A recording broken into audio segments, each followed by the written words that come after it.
They were running away with the AFC North. Last night, they were lucky to run away from the hapless Dallas Cowboys. They double them up. They're right back in it. At least they feel. Lucky. They had 300 yards running from them dudes. Come on, man. The Cowboys, they should be tripling them up the way the Cowboys are playing this year. We should mention that Baltimore has now won its first game in over a month.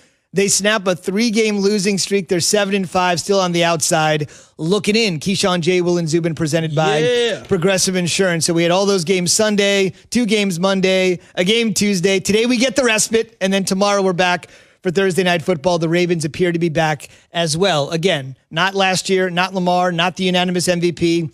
Back on track, easy schedule the rest of the way. Is it possible they win out? That's a 10 win. Is it possible they can sneak in? Well, first of all, let's back up a minute. I don't think it's an easy schedule. It's not a overly complicated schedule, right? I mean, when you think about 2 games that they could potentially lose, would be the Browns and the Giants. I got them going 3-1. One of those 2, they're going to lose, in my opinion. Whether it's the Browns or whether it's the Giants. Browns, Jags, Giants, Bengals. Those are the 4. Browns, Jags, Giants, Bengals in that order. Because the Giants are playing for something as well, and they've seemed to have gotten better as time has gone on, especially the second half of the season, they can be a problem for them. And then Cleveland, the same sort of situation. Cleveland remembers week 2. They're playing much better now. They're not going to feel, they're at home. It doesn't really mean nothing. It's not 80,000 screaming fans, but short week. It's a Monday night game. At least it's at home. Mm-hmm. But Baltimore did what they're supposed to do last night after a long layoff, like you said. Finally getting this game in. Lamar Jackson coming off of the COVID situation, along with Ingram and Dobbins and some of the other guys that are on the team. So when you look at what they were able to do in the rush attack last night, amounting for almost 300 yards, that says a lot about what the offensive line and the preparation has been during that off time for the coaching staff to be able to do some stuff. But let's not just concentrate on running the football. Lamar Jackson did have a couple great throws in that game, one in particular in the corner when he was flushed to the left, Hollywood Brown. But the catch was even more impressive to me, being able to get your foot down inside the right foot. His left foot down and drag it when it looked like he was going to be out the back of the end zone. So Lamar is doing what Lamar does, and I think you have to respect that. He didn't throw for 700 yards. He was 12 of 17 for 170 yards. He did have an interception that was, a little bit tip ball, but that's what you get. And you get the W. I was overly impressed with Lamar Jackson last night. I was always wondering, I heard Adam Schefter talk about this yesterday. How will his conditioning be? How will his rhythm be? How will his timing be? And everything looked good. I think this is an opportunity for Lamar to redeem himself. He hasn't been having a bad season, but he is not having the MVP season he had before. So I think over these next 4 games, I would agree with you, Key. I think we see a different Lamar. Obviously, this game is predicated on running the ball against the worst rush defense last night in the NFL, in the Dallas Cowboys. That's where you take your medicine, against the Dallas Cowboys. And these are the type of games that give you the confidence going into the Browns game. I'll be curious to see who Vegas favors in this game, but I give Baltimore a legitimate chance to win this game. And I think they barely sneak in due to how Lamar plays. Yeah, and you look at Lamar's statistics from last year to this year, slightly down a little bit. Completion percentage is at about 64%. Last year, 66%. To me, that's the same thing. And who's he throwing the ball to, Key? Hollywood Brown made a couple catches last night. I know, but not the same big targets that we talk about. I'd like to see him with a guy like an alpha dog. Hollywood Brown could be there, but I'd like to see him with a Julio Jones, a Michael Thomas, a DeAndre Hopkins. Give him one of those type of guys. Find a Justin Jefferson in the draft. Give him a playmaking receiver. Go get him a DK Metcalf somewhere. But historically, though, the Ravens have always, to a degree, struggled to find just big-time wide receivers and alpha dogs.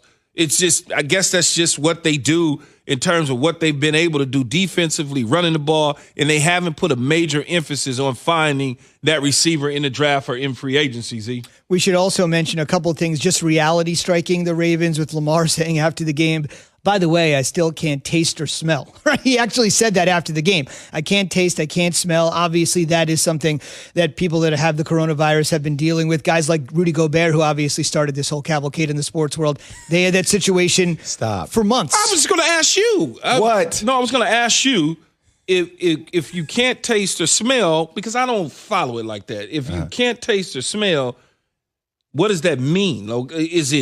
Is it just the back end of the virus, or is it just we don't know when it's going to come back, or how does that work? I mean, they typically do come back. I mean, it's taken a while, but those are just the symptoms of COVID-19. Doesn't mean that it's still in your system. It just means that the smell and the taste, it takes a while to come back. I would like to hope that he's playing on the field, that it's no longer in his system. I guess that's what I'm asking you. I'm like, well, if the symptoms are no taste and no smell, But speaking of a system, though, it was in Des Bryant's system, and he was on the field warming up with everybody, which was interesting to see how that whole debacle played out. Yeah, I got it. When I saw it, I was like, somebody in the National Football League office or whoever does the testing or whatever the case is and making the decisions to play a guy or not play a guy, they dropped the ball. Let's get into that for a second. Essentially, about a half hour before the game, Des Bryant, now a member of the Baltimore Ravens, who, of course, had a storied career with the Dallas Cowboys, signed to the Ravens practice squad, became active, has played sparingly, tested positive, tweeting right after the test that he was done for the season, then backtracking that and essentially saying emotional, though. Yeah, very emotional. Frustrated, emotional. In the moment, former team, trying to rehab himself. Lamar Jackson, his teammate, his reaction when he found out about Dez testing positive 30 minutes before kickoff. We found out when we was on the field, warming up, and we only had like 4 receivers out there. We was looking around for him. Then they told us it was like we just gonna have to put a game for him. We got to win that game for him because we know how much it meant to him. He's been talking about it for a minute now since he's been here. So that's just I don't know. I don't like what happened, but it is what it is. We got the victory for him. I'm feeling for him, though, because I know it's the game he wanted to be in. Yeah, I feel bad for him, too, because it's certainly 2.5 years he's been looking forward to this. Right. A year ago, New Orleans Saints tears his Achilles. They sign him. Then he sits out, waiting for the right opportunity. Baltimore needed a receiver. Much like you said, Z, they got him off the practice squad, put him on the practice squad, and then got him off the practice squad, signed him to the 53-man. He had an opportunity to play against the Cowboys. I'm sure he didn't sleep over the last several nights because of this, just the anxiety and the excitement to be able to go and play against his former team that cut him when he felt that he still had something to offer to the Dallas Cowboys. Then you tapped on the shoulder and told you can't play because you are positive for COVID 30 minutes before game. You would be frustrated and, tweet out or whatever he did in terms of venting that frustration, Jay. And Key, the reason why you said that the NFL dropped the ball is that, due to NFL protocol, when you have 2 inconclusive tests, they treat you as if you're positive. Now, they learned that morning that his second test was inconclusive.